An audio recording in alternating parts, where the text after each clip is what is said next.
Get out. There's no way we can sell you a $10,000 package.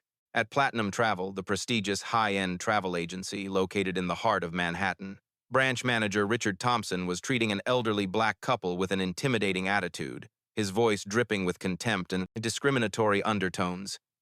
His shabby treatment of these potential customers was appalling to witness. At this moment, everyone in the store had assumed they were just elderly Social Security recipients who had wandered in off the street, merely window shopping with no real intention or ability to purchase anything. However, when the true identity of this distinguished elderly couple was finally revealed, Thompson would witness hell unfold before his very eyes. No one present, not the staff, not the other customers, not even Thompson himself, had anticipated the dramatic great reversal that would come from a single business card. The gentle afternoon sunlight streamed through the tall windows of Platinum Travel's Manhattan flagship store, casting warm rays across the interior where glossy brochures of luxury resorts from around the world were beautifully displayed on polished mahogany shelves. Each brochure was perfectly arranged as if exhibiting precious jewels in a high-end boutique, with destinations like the Maldives, the French Riviera, and exclusive African safaris prominently featured. The store itself exuded an atmosphere of exclusivity and sophistication, with its marble floors, crystal chandeliers, and plush seating areas designed to make wealthy clients feel at home. Today was the end of the month, the day of President Jonathan Morrison's regular inspection visit. All the staff members were working with considerably more tension than usual, their movements careful and deliberate. Their shoulders were slightly stiff, and occasional nervous glances were exchanged between colleagues. The president made it a point to visit the site without fail every single month to personally observe the situation, evaluate staff performance, and ensure that the company's high standards were being maintained. His visits were both anticipated and dreaded, as they could lead to either commendations or consequences, depending on what he observed. At that moment, during the quiet lull of the afternoon, an elderly black couple slowly entered through the store's glass doors. The husband, James Washington, was 70 years old, a distinguished-looking man despite his simple attire. He wore a gray windbreaker that had seen better days, and worn canvas shoes that spoke of many miles walked. His outfit was decidedly simple and unpretentious. His hair, now mixed with gray and white, was unadorned and naturally styled, and deep wrinkles were etched into his dark skin lines that told stories of a life fully lived. However, despite his modest appearance, there was something unmistakable dwelling in his eyes. A quiet dignity, a calm confidence that couldn't be purchased or faked. His wife, Dorothy Washington, was 65 years old, a graceful woman whose warm presence was immediately noticeable to anyone who truly looked. She wore a faded cardigan that had lost much of its original color over the years, paired with a plain skirt that was clean but clearly not designer wear. She carried a well-worn handbag that showed signs of years of faithful service. As they entered, she gently placed her hand on her husband's arm, a gesture of both affection and habit developed over decades of marriage, as they looked around the store with curious, observant eyes. The staff members in the store immediately exchanged glances with one another when they caught sight of the elderly couple. Their eyes met across the sales floor, and unspoken judgments passed between them in those brief moments of eye contact. "Are they lost?" one staff member whispered to another behind a raised hand. "Social Security recipients can't possibly afford international travel, right?" another murmured skeptically. "Just window shoppers, probably. Maybe they're killing time," a third added with a dismissive shrug.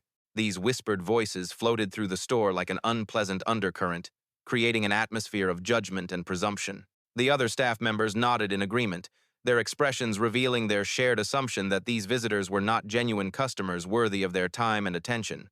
While no one else approached the elderly couple, everyone finding suddenly urgent tasks at their desks or reasons to look busy with paperwork, only one person stood up from her station. Maya Santos, a new counselor, rose from her chair with determination in her eyes. Maya was a 24-year-old newcomer who had been with the company for only a year and a half. In the grand scheme of the company's hierarchy, she was still very much at the bottom rung. There was still so much she didn't understand about the unwritten rules and politics of the workplace. She often made mistakes, sometimes struggled with the complex booking systems, and occasionally felt overwhelmed by the demands of high-end clients. However, deep in her heart burned a strong belief, a core value that she held dear. She wanted to treat every customer without discrimination, regardless of their appearance, background, or perceived wealth. Every person who walked through those doors deserved respect and quality service. She could hear the staff around her whispering, their voices carrying just enough for her to catch the gist of their dismissive comments. A small hesitation arose in Maya's heart as she stood there. Her hand paused on her desk. Should she, as a newcomer, as someone still learning the ropes, approach customers that her seniors, people with far more experience and supposedly better judgment, were deliberately avoiding? What if they were right? What if she wasted her time? What if Thompson saw her and criticized her for poor customer discernment? But even as these doubts flickered through her mind, she couldn't just leave them standing there alone and ignored. That would be wrong. That would violate everything she believed about human dignity and customer service. Maya took a deep breath, feeling her lungs fill with air and her resolve strengthen, and mustered all her courage. She smoothed down her blazer, put on her most professional expression, and walked toward the couple with purposeful strides. "Welcome to Platinum Travel. May I help you find something today?" Maya's voice was filled with genuine warmth and welcome, not the fake cheerfulness that some service workers adopted. Though she felt a bit nervous, her palms were slightly sweaty and her heart beat a little faster than normal. She displayed her best smile, one that reached her eyes and conveyed real friendliness. That warm, authentic smile had an immediate effect. Dorothy's expression softened noticeably, the slight wariness in her eyes melting away to reveal appreciation and kindness. "Why, thank you, dear," Dorothy responded, her voice gentle and cultured. "We'd like to consult about an anniversary trip. Do you have any recommended travel destinations? We're open to suggestions." Hearing this, Maya's eyes lit up with genuine excitement and interest. Her entire demeanor became more animated. To think these two people had walked together through life for 50 years, how absolutely wonderful. How rare and precious. Pure respect for the couple who had walked together hand in hand for such a remarkably long time was embedded in her response. In today's world of frequent divorces and broken relationships, a 50-year marriage was something truly special, something to be celebrated and honored. "Congratulations on your golden wedding anniversary." "That's so wonderful and inspiring," Maya said with heartfelt enthusiasm. 50 years together, that's an incredible achievement. She welcomed the couple with open arms and gestured toward the comfortable seating area.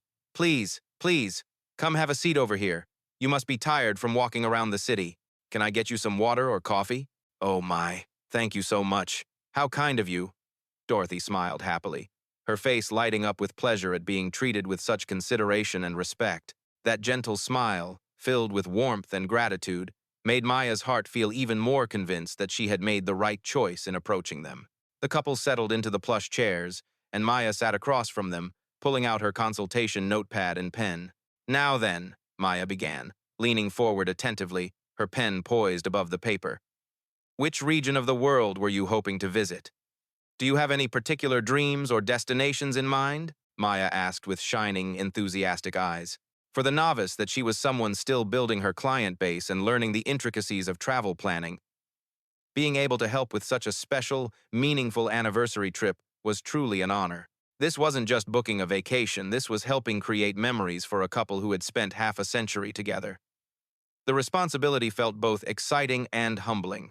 Dorothy smiled happily, her eyes distant for a moment as if imagining the trip already. "We were hoping to slowly travel through Europe together. We've always dreamed of it, but life got in the way. You know how it is. Children, careers, responsibilities. But now, finally, we have the time." "Europe? That sounds absolutely wonderful," Maya responded with enthusiasm, her imagination already painting pictures. "I can just picture it walking hand in hand through the romantic streets of Paris, admiring the art in the Louvre, watching the sunset together over the ancient ruins in Rome, perhaps taking a gondola ride in Venice, or enjoying the beautiful countryside of Tuscany. It would surely make the most beautiful, unforgettable memories." Maya's pure joy and genuine excitement were contagious, and the elderly couple's expressions brightened considerably. They sat up a little straighter, their smiles growing wider. James reached over and gently squeezed Dorothy's hand, and they exchanged a look that spoke of shared dreams and deep connection. Maya asked politely while taking careful notes in her pad, wanting to capture every detail and preference. "What budget range were you considering for this trip? This will help me suggest the most appropriate options for you. We have various packages at different price points." Between Maya and the couple floated a peaceful, comfortable sense of anticipation for the journey ahead. The atmosphere was warm and collaborative, exactly what a consultation should feel like. However, at that very moment, Maya suddenly felt a distinct cold gaze boring into her back, an unpleasant sensation that made the hairs on her neck stand up. When she turned around to look, she saw branch manager Richard Thompson walking toward them from behind her desk, his expression already set in disapproving lines.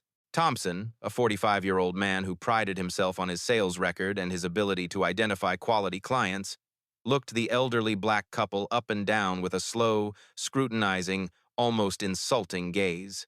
His eyes traveled from their shoes to their clothing to their worn accessories, taking in every detail. Then his face showed a clearly displeased, contemptuous expression. He furrowed his brow deeply, creating harsh lines on his forehead. And the irritation of why are these people here taking up space in MY's store was blatantly, almost grotesquely displayed on his face. He made no effort whatsoever to hide his disdain. "Miss Santos."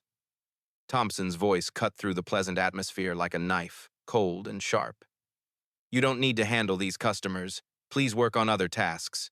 There's paperwork that needs filing." Thompson's voice had a cold, dismissive ring to it, each word carefully chosen to convey his displeasure.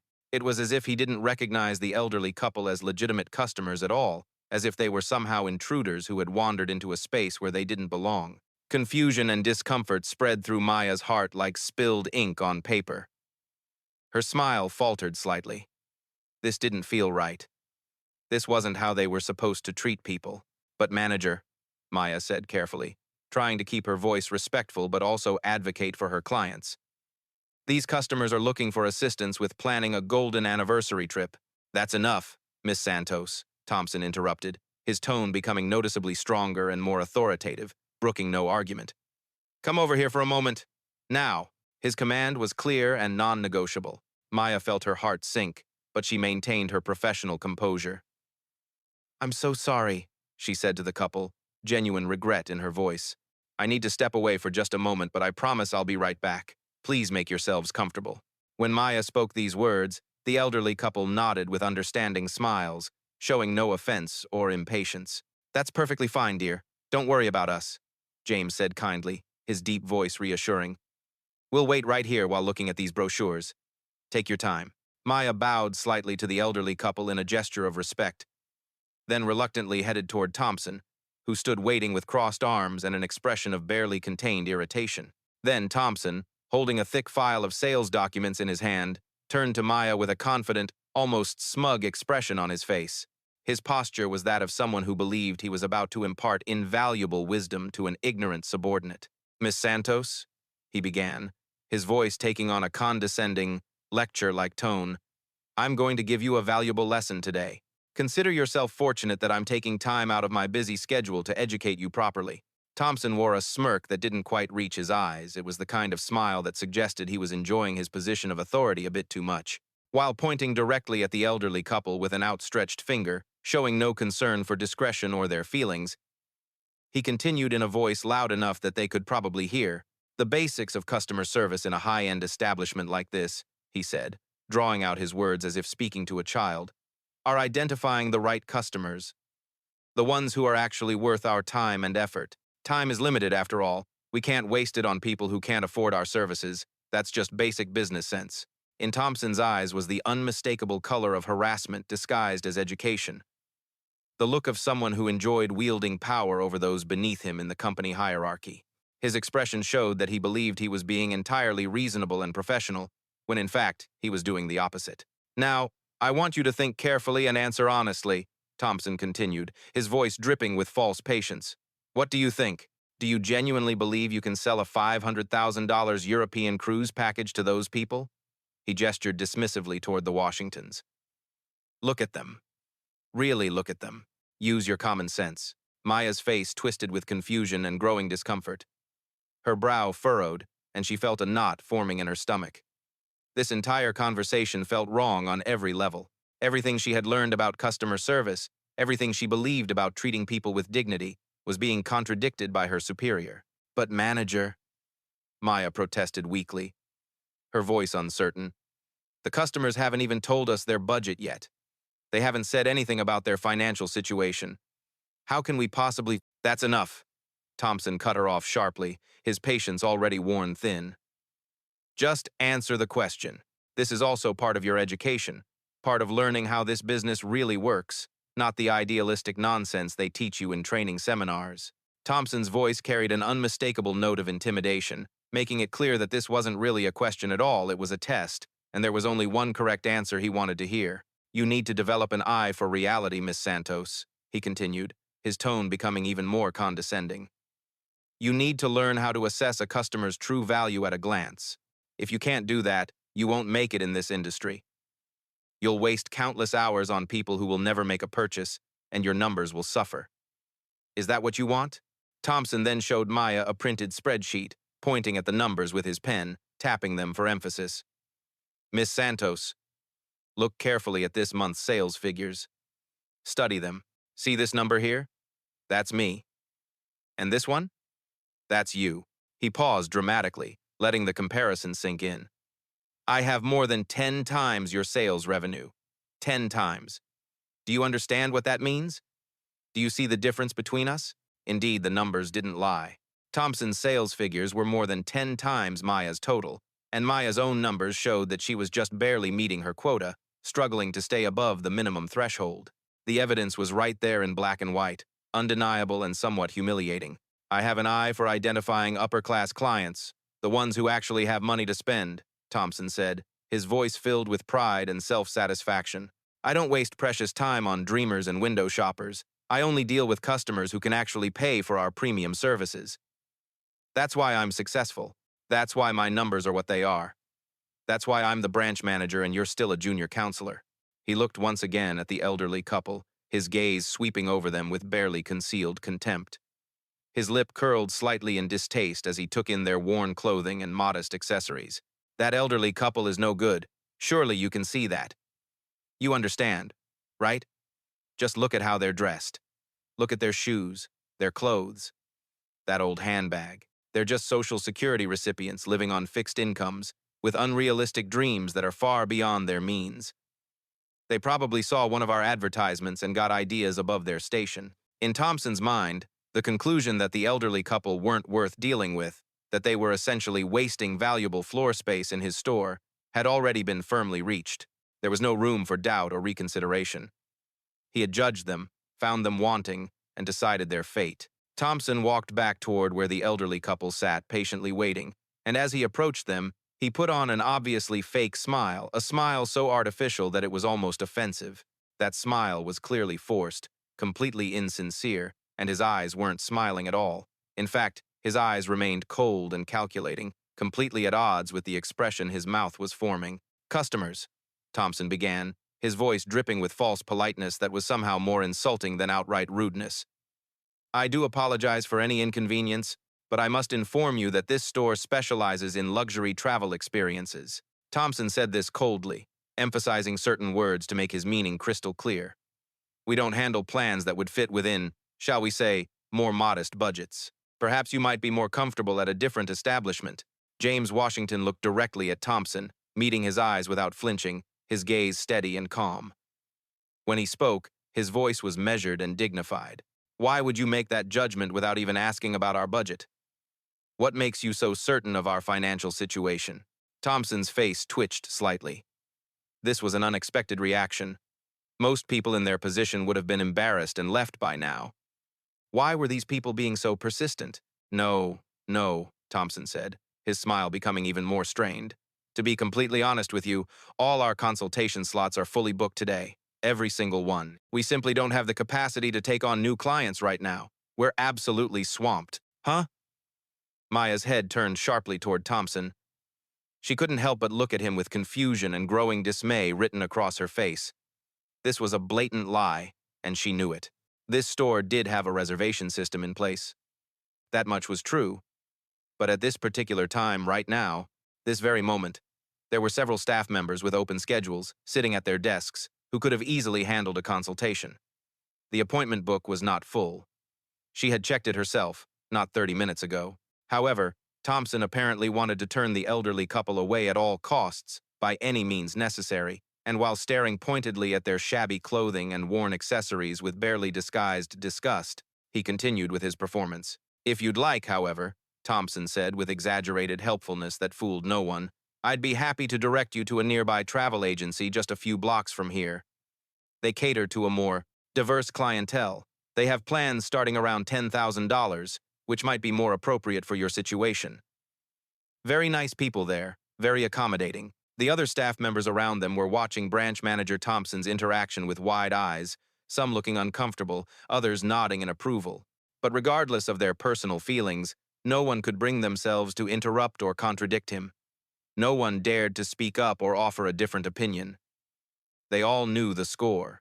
They knew that if they upset their superior, if they contradicted him in front of customers, if they made him look bad, their own positions would be in danger. They could face reduced hours, poor performance reviews, or even termination. In this economy, jobs weren't easy to come by. Everyone kept their heads down, suddenly finding their computer screens or paperwork absolutely fascinating, and pretended not to see what was happening just a few feet away from them. Come on now, Thompson said, making shooing motions with his hands as if herding animals, his patience clearly exhausted. If you go just a little way from here, down about 3 blocks and take a left, there's a budget agency called Travel for Less. I'm sure you've probably seen their advertisements on the subway. They're much more suited to your needs. You can even tell them we referred you mentioned Platinum Travel. They'll take good care of you there. Thompson tried to guide the elderly couple toward the exit with his body language, positioning himself between them and the interior of the store. His gestures clearly contained discrimination, and anyone watching with honest eyes could see it. The subtext was obvious. You don't belong here. Leave. James and Dorothy Washington quietly looked around the store, their eyes moving slowly, taking everything in with careful observation.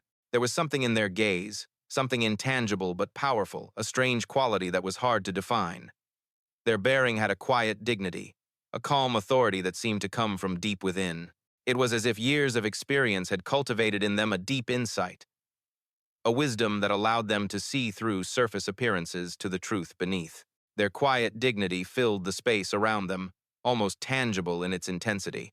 I see, James said quietly, his voice betraying no emotion.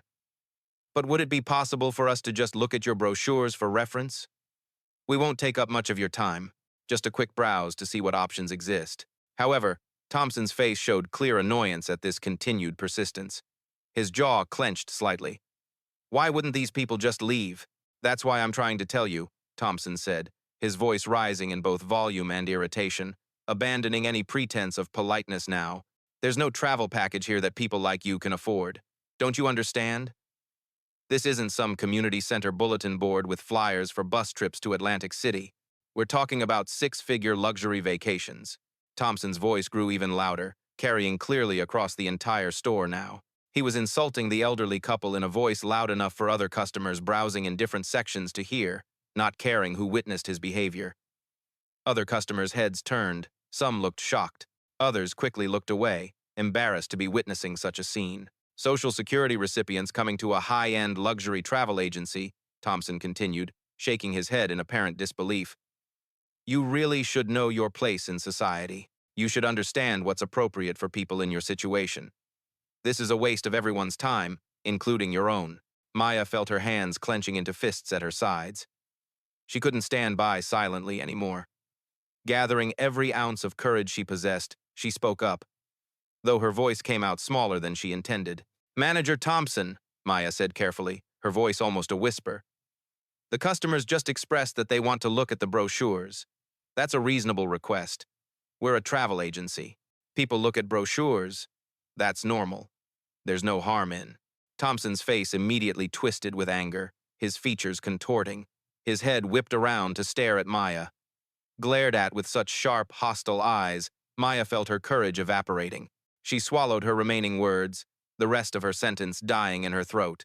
Miss Santos, Thompson said, his voice low and dangerous now, each word carefully enunciated.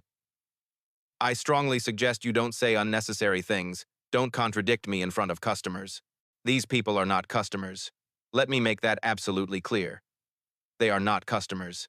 They're just window shoppers, time wasters, people who wandered in from the street with no real intention or ability to purchase anything. Thompson's voice echoed through the store like a pronouncement, like a declaration intended for everyone to hear. It was as if he were making an official announcement. Other customers throughout the store turned around to see what the commotion was about. their faces showing various expressions of curiosity, discomfort, and in some cases, agreement with Thompson's assessment. The air became heavy and oppressive, thick with tension. The atmosphere in the store, which had been pleasant and professional just minutes ago, had completely soured. Staff members shrank back even further into their workstations, making themselves as small and inconspicuous as possible. Their eyes fixed firmly on their computer screens or papers, absolutely determined not to get involved. Besides, Thompson continued, warming to his subject now, you should understand that we're basically a membership-based establishment. We operate on an exclusive model. Thompson laughed through his nose, a short, derisive sound. We refuse walk-ins from just anyone off the street. That's our policy, or at least, it should be. We're not some Greyhound bus station ticket counter, especially people like you, he said, looking directly at James and Dorothy, his meaning unmistakable. James and Dorothy Washington said nothing in response to this barrage of insults and discriminatory treatment. They didn't argue, didn't get angry, didn't cause a scene. They just stood there quietly, with remarkable composure and dignity. Their figures were like great, ancient trees that wouldn't sway or bend even in the midst of a violent storm. No matter what insults Thompson threw at them, no matter how offensive his words became, their expressions didn't change one single bit. They maintained their calm, their dignity, their quiet strength. Still, after a long moment of silence, James spoke quietly, his voice measured and thoughtful. I understand now. We're not suitable for this store. That's what you're saying, isn't it? We're not the right kind of people for an establishment like this.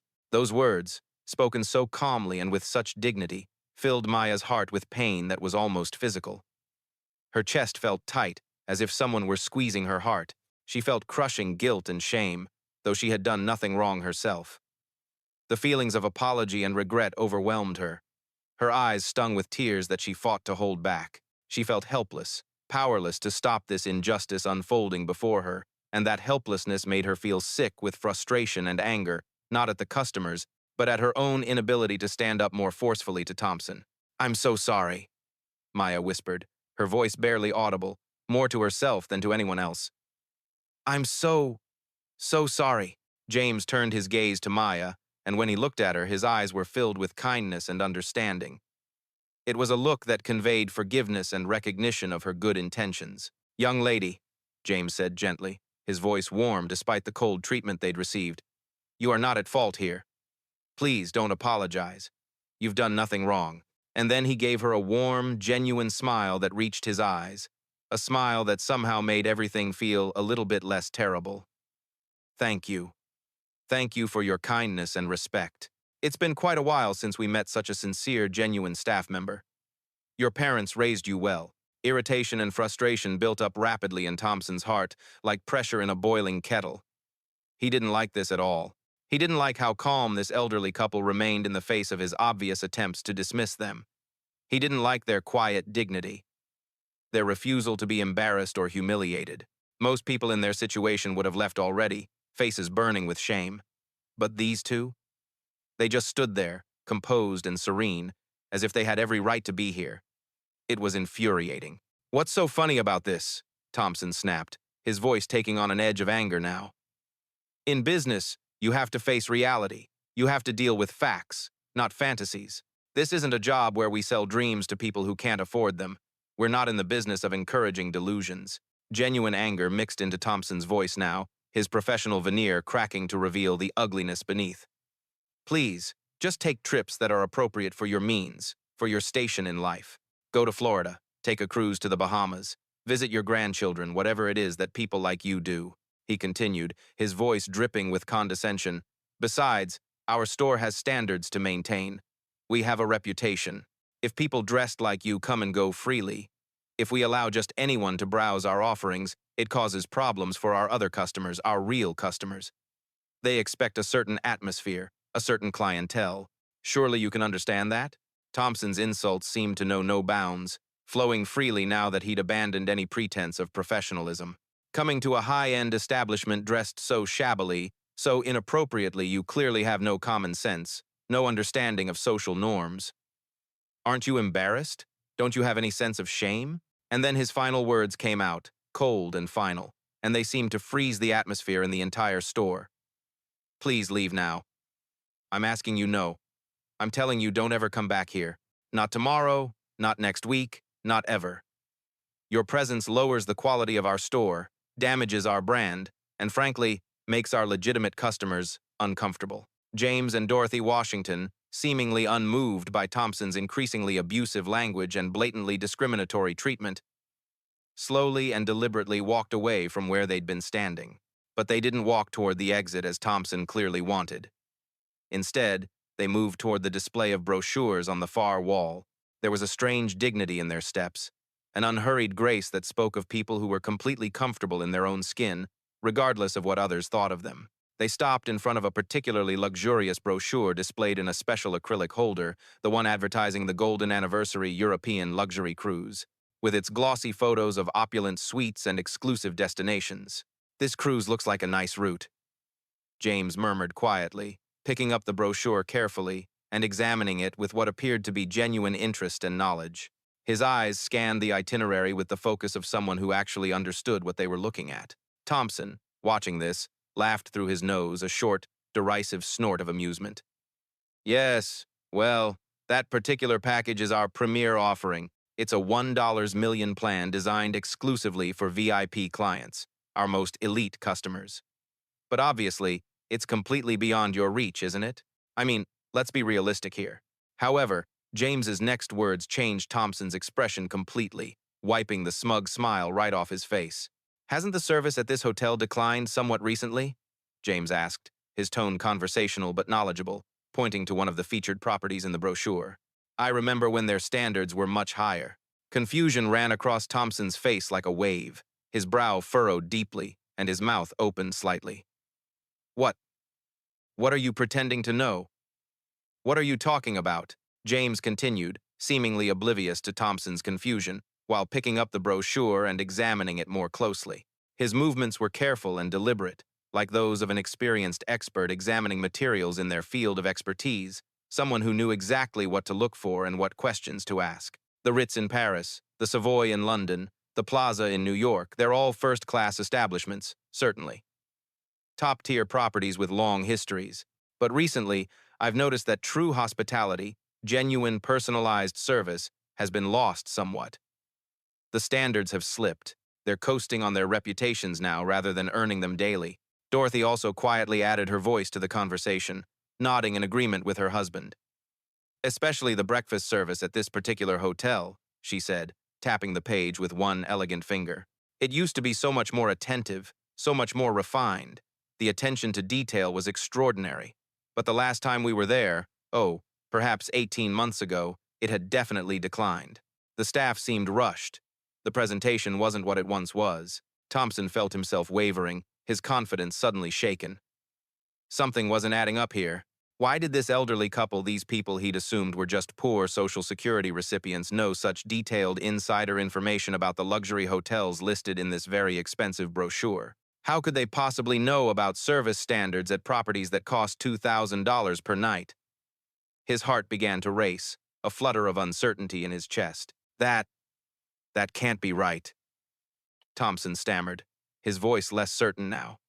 These are world-class luxury hotels, 5-star properties. They're consistently rated among the best in the world. They have impeccable reputations. We've traveled extensively for many years, James answered calmly, his tone matter-of-fact and unassuming. So we've developed a certain familiarity with these establishments. One tends to notice things when you've stayed at a property multiple times over the years. Then James looked directly at Thompson, his gaze suddenly sharp and penetrating. Or perhaps you're not personally aware of the current state of service at these hotels? Have you actually stayed at any of them yourself? Or are you just relying on marketing materials? Thompson's expression twisted uncomfortably at James's pointed question, delivered so calmly but with such clear implication. Surprise also appeared in Maya's eyes, which had been watching this entire exchange with growing astonishment. Who exactly was this elderly couple? How did they know so much? What was really going on here? However, Thompson, feeling his authority and credibility being challenged, continued to push back aggressively. He could feel his position becoming precarious, feel the ground shifting beneath his feet. But his pride, his enormous, inflated pride, wouldn't allow him to back down or admit he might have been wrong. Even so, Thompson said, his voice rising defensively, coming to the store. Dressed like that, are you trying to show off? Are you trying to prove some kind of point? Because overreaching, pretending to be something you're not, that's not good.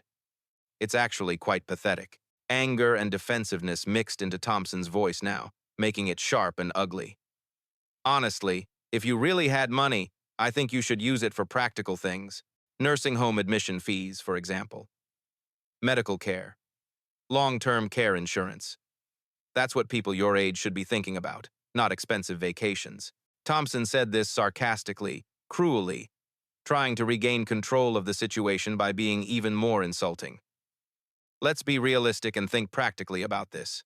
At your standard of living, given your obvious financial constraints, a domestic trip, maybe a nice hot spring resort in upstate New York, or perhaps a bus tour to see the fall foliage in Vermont, that's about the most you can reasonably manage. That's more your speed. Then, for the first time since entering the store, a hint of sternness, just a trace, but unmistakable, mixed into James's voice. His tone remained calm and measured, but there was steel underneath now. Travel, James said quietly but firmly, is something that enriches life, that broadens perspective and deepens understanding.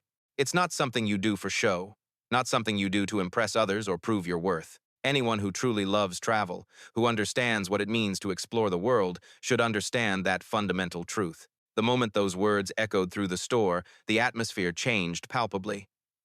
It was as if the temperature had dropped several degrees. James's quiet dignity, his natural authority, gradually spread to affect everyone around him. Even the staff members who had been studiously ignoring the situation couldn't help but glance up, caught by something in his voice.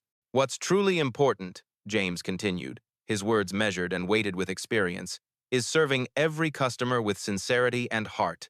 Every single person who walks through your door deserves respect and consideration. You shouldn't judge people by their appearance, by their clothes or their accessories or the car they drove here in. Dorothy gently added to her husband's words, her voice soft but carrying clearly through the now quiet store. Isn't that what true hospitality is really about? Isn't that the foundation of genuine service? Seeing the person, not just the packaging? It was as if a person with genuine authority, with real knowledge and experience, was gradually revealing their true identity, slowly pulling back a curtain to show what lay beneath. The air itself seemed to shimmer with the revelation. Something resonated deeply in Maya's heart as she listened to these words. Her chest felt tight with emotion. The words of this elderly couple had such weight, such gravity, clearly backed by deep experience and extensive knowledge. This wasn't theory or idealism, this was wisdom earned through decades of lived experience. This was truth. However, Thompson was too agitated, too defensive, too committed to his position to truly listen or understand. He had no time for philosophy or idealism. He glanced at his watch anxiously, a nervous, quick movement. It was almost time for President Morrison's regular inspection. The president would be arriving any minute now. He absolutely could not, under any circumstances, allow the president to see this shabby elderly couple here in the store. What would Morrison think? How would it reflect on Thompson's judgment and management? Please, just leave now, Thompson said urgently, his voice tight with stress and urgency. If you come dressed like that, if you remain here looking like this, it genuinely lowers the store's standards. It sends the wrong message to our actual customers. Even more anxiety and urgency mixed into Thompson's voice now. While checking his watch repeatedly every 30 seconds or so, he made increasingly frantic shooing motions with his hands, waving them toward the exit as if trying to physically push the couple out with air pressure alone. Don't ever come back. I'm serious about this. Your presence here. At that precise moment, James said quietly, cutting through Thompson's agitated words like a knife through butter. About this golden anniversary, European cruise package. The store was instantly wrapped in absolute silence, a silence so complete and profound it was almost painful. The staff's chatter stopped mid-sentence. The customers' footsteps disappeared as if everyone had frozen in place. Even the ambient background music seemed to fade away. It was as if time itself had stopped, suspended in this single moment, that kind of eerie, breathless stillness that descends when something momentous is about to happen. Thompson's mouth moved wordlessly, opening and closing like a fish out of water. His brain seemed unable to form words, unable to process what he'd just heard. What are you saying? What did you just say? I'd like to purchase this package, James repeated calmly, his voice clear and steady, each word carefully enunciated. The Golden Anniversary European Luxury Cruise. The one you just mentioned costs $1 million. I'd like to pay in full. Cash payment, if that's acceptable, or wire transfer if you prefer. James's words were concise, direct, and carried not a trace of hesitation or doubt. This wasn't a question or an inquiry. This was a statement of intent from someone accustomed to making significant financial decisions. Thompson's hands trembled noticeably as he fumbled to pull out a calculator from his pocket, nearly dropping it in his agitation. His fingers shook as he tried to punch in numbers. Though he didn't really need to calculate anything, the price was clearly stated. Please stop joking around, Thompson stuttered, his voice climbing higher with each word, taking on an almost hysterical quality. This isn't funny. You can't just... This is $1 million we're talking about. $1 million. Do you understand what that means? Thompson's voice was shaking badly now, trembling with a mixture of disbelief, fear, and anger. In his heart, deep down, he completely didn't believe what he was hearing. His mind refused to accept it. There was absolutely no way, no possible way that this elderly black couple, dressed in worn, shabby clothing that probably came from thrift stores, could actually have $1 million to spend on a vacation. It was impossible. It had to be some kind of elaborate prank or cruel joke at his expense. Are you absolutely certain about this? Thompson asked, his voice dripping with skepticism and suspicion. Because this isn't something to joke about. Making false claims about purchasing luxury travel packages could be considered fraud. I could report you for this. I could call the police. He shook his head vigorously, trying to regain his composure and authority. There's no way you're actually serious. This is ridiculous. An elderly couple dressed like you, looking like you do, claiming you want to spend $1 million? Please. Do you think I'm stupid? Thompson's thoughts raced frantically. They're just saying they'll apply, thinking it will make me panic, thinking I'll suddenly start treating them better. They're trying to make me look foolish, trying to teach me some kind of lesson. Well, it won't work. I can see right through this charade. James remained perfectly calm in the face of Thompson's agitation. Slowly, deliberately, he reached into the inner pocket of his worn gray windbreaker and pulled out his wallet. It was made of quality leather, fine, expensive leather that had aged beautifully over many years of use. The patina and wear showed it was well-loved and well-maintained, the kind of wallet that improves with age rather than deteriorating. Seeing this wallet, Thompson's face contorted with rage. He suddenly lunged forward, snatched the wallet roughly from James's hand with shocking aggression, and slammed it down on the marble floor with tremendous force. The sound echoed through the silent store like a gunshot. What is this beat-up old piece of trash? Thompson shouted, his voice now completely unprofessional, all pretense of civility abandoned. Are you seriously trying to lie to me, to make a fool of me in my own store? This is harassment. This is business interference. I will sue you. I will have you arrested for trespassing and causing a disturbance. Maya gasped audibly, her hand flying to her mouth in shock and horror. Several customers in the store looked genuinely disturbed by Thompson's violent behavior, their faces showing dismay and disapproval. At that precise moment, that exact, terrible moment, the store's entrance doors opened smoothly, and a well-dressed man in an expensive tailored suit appeared in the doorway. The receptionist immediately recognized him and stood up rapidly, nearly knocking over her chair in her haste. "Good morning, President Morrison," she called out, her voice perhaps a bit too loud, a bit too cheerful, trying to project normalcy into what was clearly an abnormal situation. "Ah, good morning, everyone," came the calm, measured response. The voice was cultured, controlled, and carried natural authority. Appearing in the doorway with an air of quiet dignity was President Jonathan Morrison himself, right on schedule for his monthly inspection. Thompson's face instantly turned pale, not just pale, but absolutely ashen, the color of old concrete. All blood seemed to drain from his face in a rush. This was quite literally the worst possible timing imaginable. Of all the moments for the president to arrive, why now? Why this exact moment when he was in the middle of forcibly removing customers from the store, when he just committed an act of physical aggression against a customer's property? Thompson hurriedly rushed toward the president, his movements jerky and desperate, and immediately began making excuses in a rapid, breathless stream. His words tumbled over each other in his panic. "President Morrison, sir. Sir, I can explain everything." Actually, you see, these customers here, they mistakenly came to our store. It's a simple misunderstanding. They're clearly lost or confused. I was just this moment, about to introduce them to another, more suitable travel agency nearby. One that caters to, different clientele, more budget-conscious travelers. I was handling it. Everything is under control. Thompson was frantically trying to construct a narrative that would make him look competent and professional rather than cruel and discriminatory, but his obvious panic was working against him. His gestures were too big, too theatrical. Sweat had begun to bead on his forehead. President Morrison looked at the scene before him with a slowly growing expression of deep suspicion and concern. His experienced eyes took in everything: Thompson's aggressive body language, the wallet on the floor, Maya's shocked expression, the uncomfortable looks on customers' faces, and the quiet dignity of the elderly couple.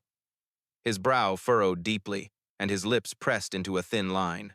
"Branch Manager Thompson," Morrison said slowly, his voice carefully controlled but carrying an undertone of steel. "What exactly are you saying? What is going on here? Why is there a wallet on my floor?" At that critical moment, James calmly bent down with unhurried grace, picked up the wallet that Thompson had so violently thrown to the floor, and stepped forward toward President Morrison. His movements were dignified and composed, showing no anger or agitation despite the abuse he'd just suffered. "I apologize," James said with quiet courtesy. "I forgot to properly introduce myself and give you my business card. That was remiss of me." He opened his wallet and extracted a business card, holding it out toward Thompson with steady hands. Thompson snatched the card from James's hand with a scornful expression, barely glancing at it. "A business card? Please. Anyone can make a business card. You can print them online for $10. This proves nothing. Now please, just leave the premises before I have security escort you out." But before Thompson could say another word or make another dismissive gesture, President Morrison's voice suddenly rang out through the store like a thunderclap, loud, sharp, and filled with absolute horror and disbelief. "Thompson, what are you doing? What incredibly rude thing are you saying right now?" The president's voice cracked like a whip through the air, causing everyone in the vicinity to jump. "This is Mr. and Mrs. Washington!" President Morrison's voice thundered through the store, each word sharp with anger and disbelief at what he was witnessing. The president quickly pushed Thompson aside, physically moving him out of the way, and immediately positioned himself in front of the elderly couple. He bowed deeply, a full, formal bow that showed profound respect and sincere contrition, his head nearly level with his waist. "Mr. Washington, Mrs. Washington," Morrison said, his voice trembling noticeably with a mixture of shock, horror, and deep embarrassment. "I sincerely apologize. I apologize from the bottom of my heart. Our staff has been terribly, inexcusably rude to you. This is completely unacceptable." Thompson's face twisted with complete confusion, his features contorting as his brain struggled to process what was happening. Mr. Washington? Who? I don't understand." "Mr. James Washington and Mrs. Dorothy Washington," President Morrison said, his voice still shaking with emotion. He turned to look at Thompson with eyes full of fury and disappointment. "They're like gods in our industry, Thompson, living legends. And you just threw Mr. Washington's wallet on the floor like garbage." Thompson's hands began to tremble violently, shaking so hard he could barely control them. With trembling fingers, he looked down at the business card he'd so dismissively grabbed moments before, and this time he actually read it carefully. "James Washington, former chairman, Imperial Hotel Chain, World Tourism Organization Honorary Advisor, International Hotel Association President Emeritus." Thompson's eyes widened to an almost comical degree, bulging from his face in pure shock. His mouth fell open. His breathing became rapid and shallow. He quickly grabbed Dorothy's card as well with shaking hands and read it with growing horror. "Dorothy Washington, former vice chairman, Imperial Hotel Chain, chairwoman, Hospitality Education Foundation." No, this can't be." Thompson's voice came out as barely a croak, hardly audible. When he turned the cards over and saw the back, Thompson felt all remaining blood drain from his body completely. Listed there in elegant script were the logos and titles from the world's most prestigious hotels: special advisor to the Ritz Paris, consultant to the Savoy London, board member of the Plaza New York. Dozens of the most exclusive properties on Earth. This is impossible. The real. Thompson's legs suddenly felt weak, unable to support his weight properly. These were legendary figures that absolutely no one in the travel and hospitality industry didn't know. More than that, they were current leaders who still wielded tremendous influence in the global tourism industry. Their recommendations could make or break hotels, their criticism could destroy reputations. And he had physically assaulted Mr. Washington's property, called them poor Social Security recipients, told them to leave, treated them with utter contempt, based solely on the color of their skin and their simple clothing. In Thompson's mind, he could literally hear the sound of his entire career, everything he'd built over 20 years, crumbling into dust and blowing away. "It's been quite a while, President Morrison," James said with quiet grace, his voice showing no anger despite everything that had happened. "I apologize for not announcing our visit in advance." President Morrison bowed even more deeply, and when he raised his head, there were actually tears of shame forming in his eyes. "Mr. Washington, Mrs. Washington, I cannot express how deeply sorry I am. Whatever happened here, whatever my employee did, the responsibility ultimately lies with me as the leader of this organization. Please accept my sincerest apologies." Thompson, finally understanding the catastrophic magnitude of what he'd done, dropped to his knees right there on the marble floor. Then he pressed his forehead to the ground in complete prostration, his body shaking with sobs. "Mr. Washington, Mrs. Washington, I'm so sorry. I'm so terribly sorry." Thompson's voice was thick with tears and desperation, all his earlier arrogance completely evaporated. "Please don't destroy my career, please! I have a family, a wife, 2 children in college. I have a mortgage, car payments, student loans. Please, I'm begging you. I'll do anything." Tears and mucus ran down Thompson's face in an undignified mess as he desperately apologized, his entire body trembling with fear and regret. The other staff members, seeing this dramatic scene unfold and finally understanding the gravity of what had transpired, also hurriedly bowed their heads in apology and respect. The atmosphere in the store had completely transformed. What had been tense and uncomfortable was now heavy with shocked silence and dawning realization. Maya stood frozen, her eyes wide with astonishment, her mouth slightly open. "Were you such incredible people all along?" she whispered. "It's ancient history," James said modestly, though his words still carried unmistakable weight and authority. "We're retired now. Just ordinary people." "That's absolutely not true," President Morrison interjected desperately, his voice still shaking. "Even now, countless companies and organizations seek Mr. and Mrs. Washington's guidance and expertise. Your influence in the industry remains enormous." Seeing the president's desperate attempt to show proper respect, James smiled, gently, a warm smile that seemed to ease some of the tension in the room. "President Morrison," James said calmly, "as I mentioned a moment ago, we didn't actually come here today to book travel. We came with a different purpose entirely, to observe the quality of your staff and how they treat all customers." The president's voice trembled as he bowed again. "I truly apologize. Whatever evaluation you make, whatever consequences you deem appropriate, I will accept them fully." However, what came from James's mouth next was completely different from what President Morrison had been expecting, fearing even. "Actually," James began, his tone conversational, "3 months ago at the National Travel Industry Conference, I had the opportunity to speak with Miss Santos here." "What?" Confusion spread across the president's face. His brow furrowed deeply as he tried to remember. "At that time," James continued, looking kindly at Maya, "Miss Santos shared with me that she wanted to treat every customer with sincerity and respect, regardless of their appearance or perceived wealth. But she was troubled because her supervisor consistently prevented her from doing so, telling her it was a waste of time." Surprise and recognition flashed in Maya's eyes. Her heart began racing as memories flooded back. "You may not remember," James said gently to Maya, "but we spoke briefly at the reception following the seminar. You were sitting next to us during the QA session." From the depths of Maya's memory, that scene came rushing back with sudden clarity. The seminar venue, the QA session she'd participated in nervously, and yes, the kind, gentle couple who had sat beside her, who had listened so attentively when she'd nervously shared her frustrations during the informal networking session afterward. Could it really have been? "That's right," James confirmed, his eyes twinkling. "So today, we came to see firsthand what kind of education and culture your company actually fosters. We wanted to see if your workplace supported or suppressed people like Miss Santos." James's warm smile grew wider. "And Miss Santos? You proved to be exactly as impressive as I thought you were. Despite pressure from your superior, despite the disapproval of your colleagues, you treated us with genuine kindness, respect, and professional courtesy. You have the true spirit of hospitality. Something hot and overwhelming welled up in Maya's chest. Tears began streaming down her cheeks before she could stop them. "Thank you so much," she managed to say through her tears. "Thank you." James reached into his bag and pulled out an elegant small box. Opening it carefully, he revealed a beautiful badge inside, gleaming gold and clearly of significant value and meaning. "This is the Sincere Service Award from the International Hospitality Association," James explained. "It's a special recognition that we present to individuals who demonstrate true service spirit and genuine hospitality. Very few people ever receive this honor." Maya's eyes widened in disbelief as James held out the badge toward her. "This award," James continued, "is for the heartfelt customer service we personally witnessed and experienced from you today. This is not merely a symbolic gesture.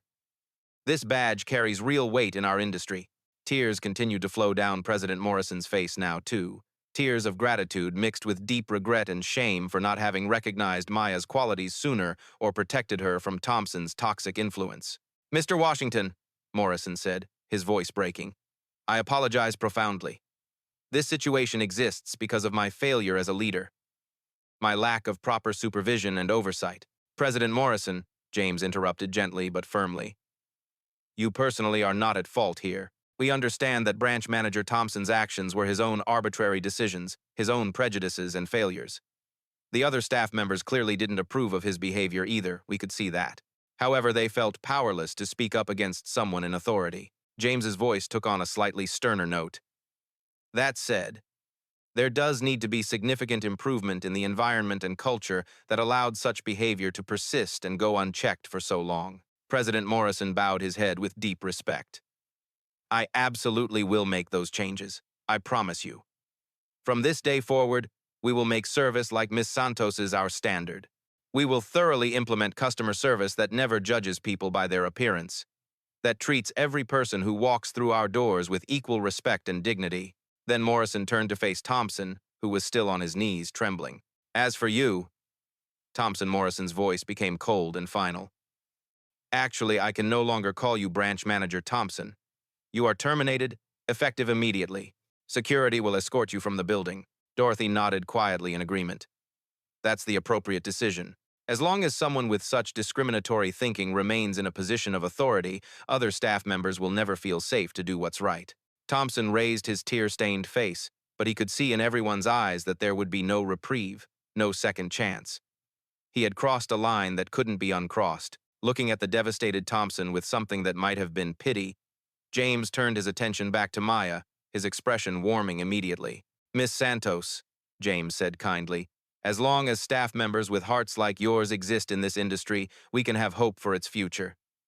You give us great optimism." Fresh tears welled up in Maya's eyes. "Thank you. Thank you so much for seeing me, for recognizing." Her voice broke with emotion. "Miss Santos," Dorothy added gently, her voice like a warm embrace, "this badge has very special meaning. It's not just an award. It's a mission, a responsibility to spread true hospitality. We'd like you to take on a leadership role here, to guide and mentor the other staff members. We believe everyone here has good hearts. They simply lacked proper guidance and a safe environment to express their values." President Morrison looked around at all the assembled staff members, many of whom were watching with hopeful, emotional expressions. "Everyone," Morrison said, his voice thick with emotion, "I'm sorry. I'm deeply sorry for not noticing the toxic situation in this workplace sooner. I failed you all. You were suffering under Thompson's oppressive management style, and I wasn't paying close enough attention to what was really happening on the ground. That changes today." Relief and hope appeared on the faces of the staff members.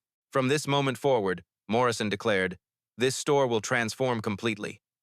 We will learn real hospitality together as a team, with Miss Santos as our example and mentor. I will create an environment where each of you can provide heartfelt, genuine service to every customer without fear of retaliation or judgment. No one will ever need to hold back their compassion or integrity again."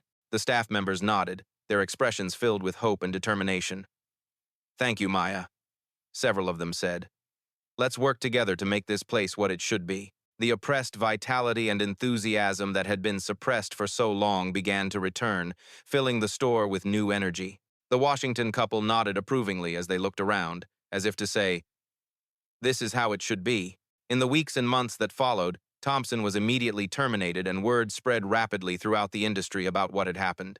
His abusive treatment of the legendary Washington couple, his blatant racism and discrimination, became a cautionary tale whispered about in hotel conference rooms and travel agency offices across the country. Other companies refused to hire him. He found himself completely shut out from the service industry he'd worked in for his entire adult life. However, the staff at Platinum Travel learned invaluable lessons from witnessing Thompson's downfall. They learned about the foolishness and danger of judging people by their appearance. They learned about the critical importance of true service spirit and treating every human being with dignity. Maya often reflected on Thompson's actions, using them as a constant reminder and warning for herself and others. "We must learn from Mr. Thompson's terrible mistakes," she would tell new employees during training sessions. "We must never, ever forget respect for customers. Service only works when there is mutual respect. If either side forgets respect, the entire relationship falls apart." At Platinum Travel, a new customer service standard was created and implemented, the Washington Standard. It was a comprehensive framework built on the principle of treating every customer with equal courtesy and respect, regardless of their appearance, race, age, or any other external factor. President Morrison himself personally trained all staff members on these new standards, making it clear that discrimination of any kind would result in immediate termination. The staff, working alongside Maya in her new leadership role, began truly relearning what authentic hospitality meant. The atmosphere in the store transformed completely and noticeably. The condescending, judgmental customer service of the Thompson era vanished entirely, replaced by warm, genuine smiles and heartfelt welcome for everyone who entered. One day, several months later, another customer in simple, modest clothing entered the store. Without hesitation, Maya approached with a smile radiating from her heart. "Welcome to Platinum Travel," she said warmly. "What kind of journey are you dreaming of today?" Her voice was filled with sincerity and genuine care, not practiced or fake, but real. She had learned to treat people not by their appearance, but by their humanity, to connect heart to heart. That was the true form of customer service that the Washington couple had taught her. The warm lighting in the store beautifully illuminated, the travel brochures displayed throughout the space. That light seemed symbolic, like the warm glow of hope, nurtured by hearts that truly cherish and respect all people. The staff now approached each and every customer with genuine respect and enthusiasm, having learned through Thompson's catastrophic failure the terrible cost of prejudice and the immense value of treating everyone with dignity. The teachings that the Washington couple had left behind had taken deep root in this store, becoming part of its DNA. Never judge people by their appearance. Sincerity and integrity are the most valuable assets anyone can possess. True hospitality is born from the heart, not from calculations about profit or status. Those teachings continued to resonate quietly through Platinum Travel every single day. Maya paused for a moment, taking a deep breath and looking around at the transformed workplace. The new Platinum Travel was exactly the environment she had always dreamed of, a place where kindness mattered more than sales figures, where every person was valued. And in her heart, feelings of deep gratitude toward the Washington couple dwelled permanently. A warm presence that reminded her daily of why this work mattered. In the welcoming space filled with customers' smiles and laughter, accompanied by soft music playing in the background, the spirit of true heartfelt service, the spirit of genuine hospitality, continued to live and breathe and grow, touching every interaction, every conversation, every dream of travel that walked through those doors.